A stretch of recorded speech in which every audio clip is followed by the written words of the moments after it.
Bon, on a longtemps cherché à comprendre comment allaient être formés les nouveaux Avengers, alors que c'était sous nos yeux depuis le début. Le final de Loki ouvre la porte sur énormément de révélations. C'est un peu le projet autour duquel s'articule toute cette nouvelle saga. C'est via Loki qu'on comprend réellement ce que signifie le multivers et surtout on comprend la nature de la menace que va représenter un certain Kang.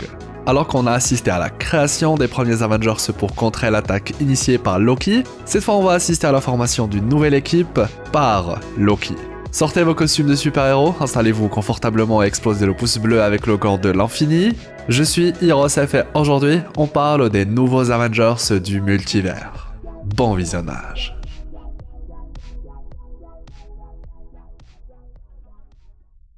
Je me suis toujours demandé comment est-ce que la nouvelle équipe des Avengers allait être formée. Qui plus est, incluant des membres à travers tout le multivers, et maintenant nous avons la réponse. Et si je vous disais que Loki était destiné à créer l'équipe de super-héros la plus puissante du multivers pour faire face à la dynastie des Kang? C'est dans la série Loki qu'on découvre l'existence de celui qui demeure, ainsi que ses variants. Et très vite on comprend qu'il s'agit de la grande menace des prochains films Avengers. Ensuite on attaque le film Ant-Man Quantumania, où il est possible de découvrir l'un des variants mentionnés par celui qui demeure, Kang. La scène post-crédit du film va alors teaser à son tour la série Loki, la saison 2, une scène post-crédit où Loki découvre un autre variant. La saison 2 de Loki va alors elle aussi se clôturer sur une scène où on nous reparle d'un variant, et pas n'importe lequel, le Kang aperçu dans Quantumania, la boucle est enfin bouclée. Ainsi on comprend que les événements de Quantumania, mais aussi tous les autres projets de cette nouvelle saga, se déroulent dans un multivers contrôlé par Loki. Même si le terme contrôlé est un peu fort. Disons surveillé, puisque Loki a souhaité, à l'inverse de celui qui demeure, permettre le libre arbitre. En somme, il maintient le multivers dans sa forme la plus naturelle. Le multivers qu'on explore dans Doctor Strange Multiverse of Madness, ou encore dans Spider-Man No Way Home, c'est le fameux multivers qu'on voit à la fin de la série Loki, où quiconque peut vivre sa vie en totale liberté, faire ses propres choix, etc. Notre Spidey peut changer le destin des univers des autres Spidey sans que le TVA n'interfère. Vous avez compris l'idée. Mais enfin, quiconque peut vivre sa vie en liberté, pas entièrement, c'est le cas pour tout le monde, sauf s'il s'agit des variants de celui qui demeure. On comprend même qu'ils sont surveillés par le TVA, la nouvelle mission de l'organisme étant d'éviter une prochaine guerre multiverselle. Aux dernières nouvelles, et c'est très important, le TVA surveille tous les variants Kang, et pour l'instant, aucun variant n'est au courant que le TVA existe. Une information qui pourrait très vite changer, peut-être même qu'elle est erronée. On sait que le Conseil des Kang existe d'ores et déjà, que ces derniers se sont tous regroupés et préparent une grande attaque d'ampleur multiverselle. Je cite, « Ils commencent à toucher au multivers, et si nous laissons faire, ils prendront tout ce que nous avons construit. Alors arrêtons de perdre du temps. » En d'autres mots, c'est le teasing ultime pour le prochain grand film Avengers, de Kang Dynasty. Le TVA devra alors tôt ou tard commencer à vraiment faire face aux Kang, pas seulement les surveiller. Ce qui veut dire qu'il faut commencer à recruter, mieux, ils peuvent le faire à travers tout le multivers. Il est temps d'amorcer l'avènement des Avengers du multivers, et un certain Deadpool en fera partie. Tout s'explique. Les news et rumeurs autour du film Deadpool 3 ont très longtemps parlé de la présence du TVA, que le TVA serait même important et tenterait d'arrêter Wade et Logan, Deadpool et Wolverine. Puis il y a eu des infos, comme quoi le TVA serait en fait en train de recruter certains éléments à travers le multivers. Et ça, en effet, c'est une idée renforcée via le grand final de Loki. Loki et le TVA se préparent à faire face aux variants de celui qui demeure.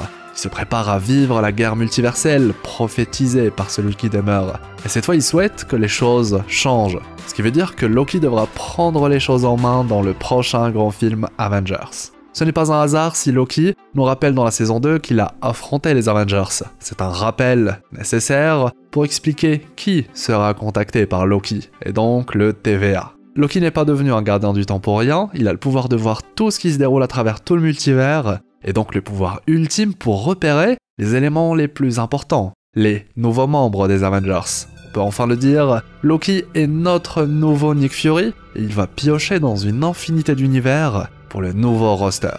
Les Avengers, ou la team de super-héros principale du MCU, c'est l'équipe qu'on suit durant les grands films à travers toute la saga. Et ils ont une particularité, ils répondent seulement présents, et s'unissent lorsqu'ils ont déjà subi des pertes. Les Avengers, ce sont des vengeurs. Ce qui veut dire que ce seront les variants Kang qui vont commencer par nous attaquer, et il y aura des pertes, forçant TVA et Loki à trouver une solution. Quoi de mieux alors que de contacter différents super-héros pour former une équipe ultime, et ce à travers les prochains grands films Marvel, y compris ceux de la phase 4. Deadpool et Wolverine dans Deadpool 3, le prochain grand film sous la bannière des X-Men. Deadpool et Wolverine sont un petit peu les deux faces d'une même pièce, un sacré savoir-faire lorsqu'il s'agit de tuer, et surtout une résistance encore jamais vue dans le MCU. Ils ne peuvent littéralement pas mourir, enfin, ils ont le pouvoir de se régénérer à l'infini. J'ai envie de dire les voici nos combattants au corps à corps qu'il faudra recruter dans le prochain film Deadpool 3. Qui plus est, on ne parle pas de n'importe quel héros, ils ont même le droit à leur propre film dans la phase 5.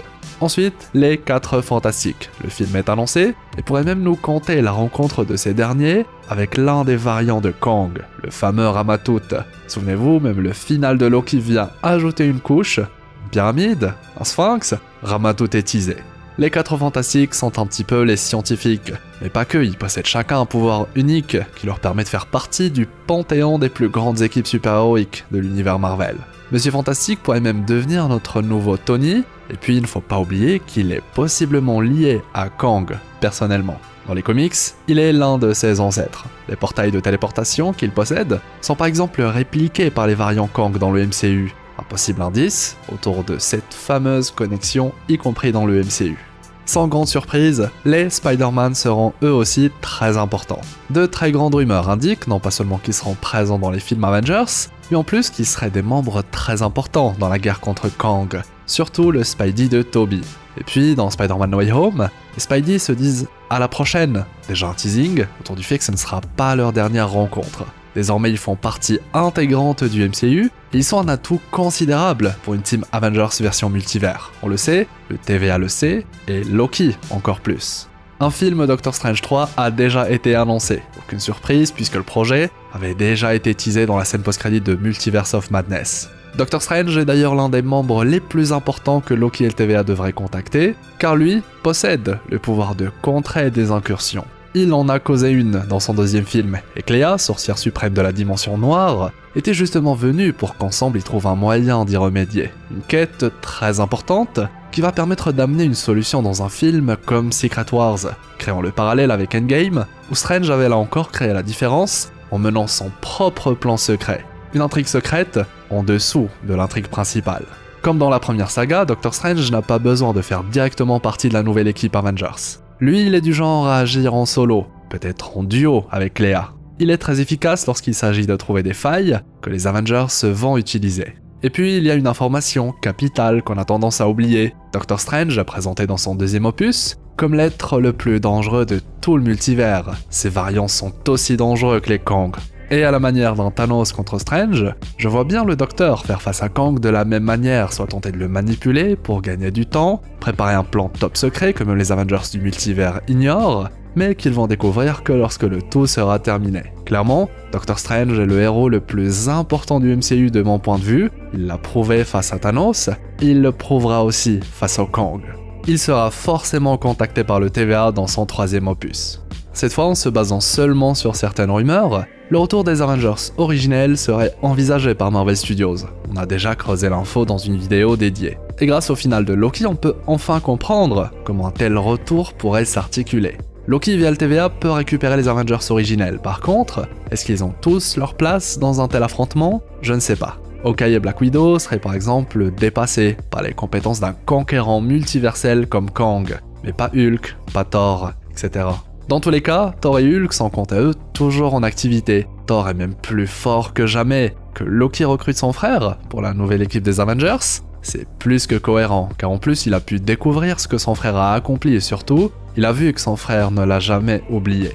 Et oui, beaucoup de détails dans les films de la phase 4 commencent petit à petit à avoir du sens. Petite parenthèse, Marvel Studios souhaite que Loki et Thor se rencontrent dans le futur. Est-ce qu'ils vont profiter de la guerre multiverselle contre Kang pour le faire? Peut-être. Mais c'est une envie qu'ils ont partagée avec le public, on doit alors forcément la garder en tête. Et tous ces films, Strange 3, Les 4 Fantastiques, Deadpool 3, etc., ce ne sont que des exemples de films très importants dans le MCU, où le TVA pourra piocher des membres pour les Avengers du multivers. Une scène post-crédit par film, pour teaser le rassemblement. Comme avec Nick Fury.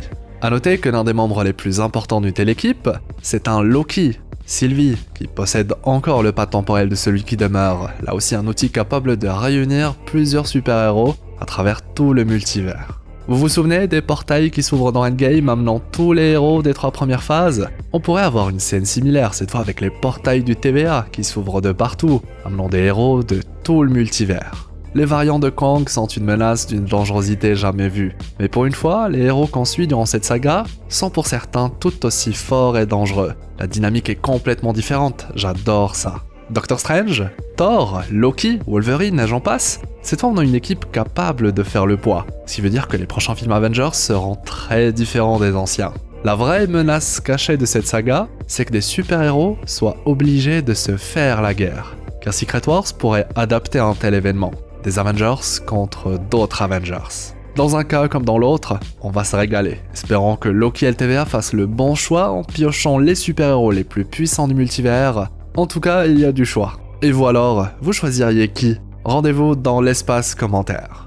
Si vous avez apprécié cette nouvelle exploration très détendue, je compte sur vous pour le pouce en l'air, le fameux pouce bleu avec le gant de l'infini. Et aussi, dites-moi dans les commentaires ce que vous avez pensé de tout ça, de l'idée des Avengers du multivers que je trouve incroyable. Bref, vos avis, idées ou théories. Et puis, abonnez-vous pour ne rien rater. Je vous renvoie sur la vidéo qui explique la fin de la série si vous ne l'avez pas encore regardée, ou encore celle sur la grande théorie sur Loki et Kang.